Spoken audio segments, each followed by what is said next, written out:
Keluaran 37. Membuat tabut perjanjian. Bezalel membuat tabut itu dari kayu penaga, 2,5 hasta panjangnya, 1,5 hasta lebarnya, dan 1,5 hasta tingginya. Disalutnyalah itu dengan emas murni dari dalam dan dari luar, dan dibuatnyalah bingkai emas sekelilingnya. Dituangnyalah 4 gelang emas untuk tabut itu, pada keempat penjurunya, yaitu 2 gelang pada rusuknya yang satu dan 2 gelang pada rusuknya yang kedua. Dibuatnyalah kayu pengusung dari kayu penaga, dan disalutnyalah itu dengan emas. Dan dimasukannyalah kayu pengusung itu ke dalam gelang yang pada rusuk tabut itu, supaya tabut dapat diangkut.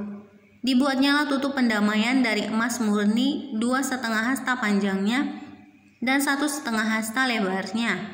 Dibuatnyalah 2 kerub dari emas tempaan dibuatnya itu pada kedua ujung tutup pendamaian itu. 1 kerub pada ujung sebelah sini dan 1 kerub pada ujung sebelah sana.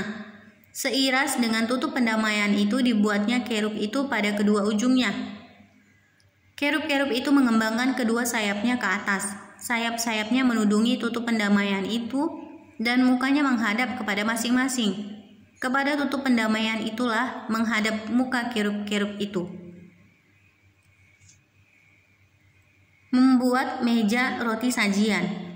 Dibuatnyalah meja itu dari kayu penaga, 2 hasta panjangnya, 1 hasta lebarnya, dan 1,5 hasta tingginya. Disalutnyalah itu dengan emas murni, dan dibuatnya bingkai emas sekelilingnya. Dibuatnyalah sekelilingnya jalur pinggir yang setapak tangan lebarnya, dan dibuatnya bingkai emas sekelilingnya, dan dibuatnya bingkai emas sekeliling jalur pinggirnya itu. Dituangnyalah untuk meja itu 4 gelang emas, dan dipasangnyalah gelang-gelang itu di keempat penjurunya pada keempat kakinya.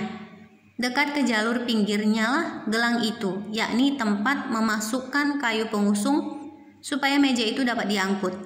Dibuatnyalah kayu pengusung itu dari kayu penaga dan disalutnya dengan emas, yaitu supaya meja itu dapat diangkut. Dan dibuatnyalah perkakas yang di atas meja itu, yakni pinggannya, cawannya, piala, dan kendinya yang dipakai untuk persembahan curahan, semuanya dari emas murni. Membuat kandil. Dibuatnyalah kandil itu dari emas murni, dari emas tempaan dibuatnya kandil itu, baik kakinya, baik batangnya, kelopaknya, dengan tombolnya dan kembangnya, dibuat seiras dengan kandil itu. Ada 6 cabang timbul dari sisinya, 3 cabang kandil itu dari sisi yang satu, dan 3 cabang dari sisi yang lain. 3 kelopak yang berupa bunga badam pada cabang yang satu dengan tombol dan kembangnya, dan 3 kelopak yang serupa pada cabang yang lain dengan tombol dan kembangnya. Demikian juga dibuat ke-6 cabang yang timbul dari kandil itu.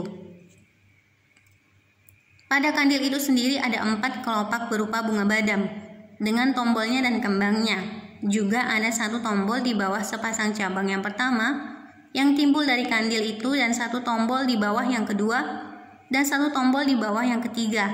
Demikianlah juga dibuat ke-6 cabang yang timbul dari situ. Tombol dan cabang itu timbul dari kandil itu, dan semuanya itu dibuat dari sepotong emas tempaan yang murni. Dibuatnyalah pada kandil itu 7 lampu dengan sepitnya dan penadahnya dari emas murni. Dari 1 talenta emas murni dibuatnyalah kandil itu dengan segala perkakasnya. Membuat mesbah pembakaran ukupan. Dibuatnyalah mesbah pembakaran ukupan itu dari kayu penaga, 1 hasta panjangnya dan 1 hasta lebarnya, 4 persegi tetapi 2 hasta tingginya. Tanduk-tanduknya seiras dengan mesbah itu. Disalutnyalah itu dengan emas murni. Bidang atasnya dan bidang-bidang sisinya sekelilingnya, serta tanduk-tanduknya dibuatnyalah bingkai emas sekelilingnya. Dibuatnyalah 2 gelang emas untuk mesbah itu di bawah bingkainya pada kedua rusuknya, pada kedua bidang sisinya sebagai tempat memasukkan kayu pengusung, supaya dengan itu mesbah dapat diangkut. Dan dibuatnyalah kayu pengusung itu dari kayu penaga dan disalutnya dengan emas. Membuat minyak urapan dan ukupan dan dari wangi-wangian. Dan dibuatnyalah minyak urapan yang kudus itu dan ukupan murni dari wangi-wangian, seperti buatan seorang tukang campur rempah-rempah.